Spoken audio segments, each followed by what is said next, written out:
va parler maintenant du dossier de Poste Canada. Évidemment, un syndicat qui avait vraiment une date butoir hier à 23h59 pour déposer son préavis de grève de 72 heures. Finalement, on aurait préféré l'éviter. Ça a été déposé.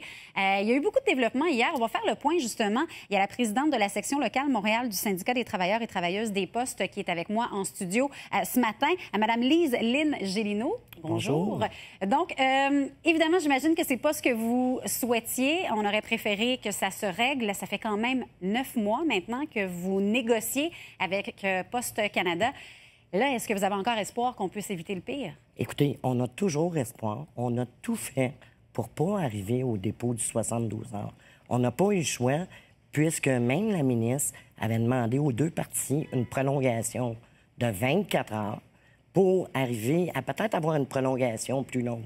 Le syndicat a accepté le 24 heures. Et hier, la haute direction de Poste Canada a refusé la prolongation même de 24 heures. Donc, vous n'avez pas eu le choix? On n'a pas eu le choix de déposer le 72 heures. Là, vous envisagez quoi? Parce que là, est-ce qu'on est encore en négociation en ce moment? Parce que hier, on parlait de nommer un médiateur spécial là, du côté du gouvernement. Le gouvernement a décidé de nommer... Les deux parties étaient d'accord pour la nomination d'un médiateur spécial.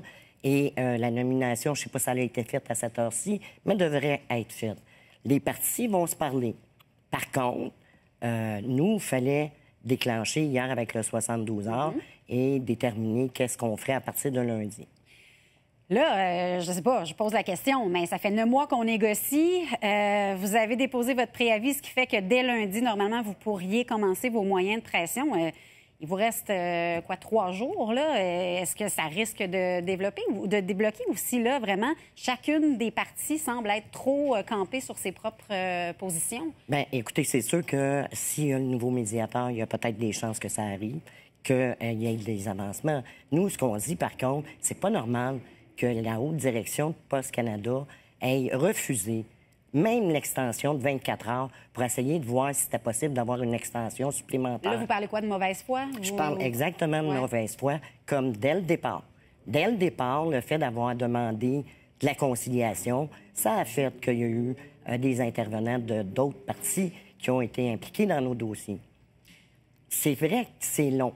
Mais si on est capable de se parler, Poste Canada, oui, il y a eu le délai là, depuis les derniers 72 heures qu'ils avaient émis. Ils se sont rassis à la table. Mais pas de bonne foi. Alors, ils attendaient, ils nous ont attendus jusqu'au moment où est-ce que nous, on n'a plus le choix de donner 72 heures et de réagir. Donc, là, ça se poursuit, les pourparlers. Mais vous, lundi, vous avez en main une possibilité de moyen de pression. Vous entendez faire quoi lundi? OK. Ce qui est mis de l'avant, c'est des moyens de pression, le refus de temps supplémentaire. OK. Simplement, et par alternance d'une province à l'autre. OK. Donc, il n'y a pas de grève générale? Il n'y a pas de grève d'arrêt de travail. Depuis le début, on dit qu'on veut maintenir le service à la population.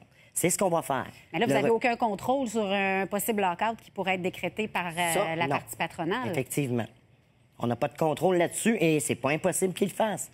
Mais on s'attend à ce qu'il y ait une réaction du gouvernement. C'est pas normal.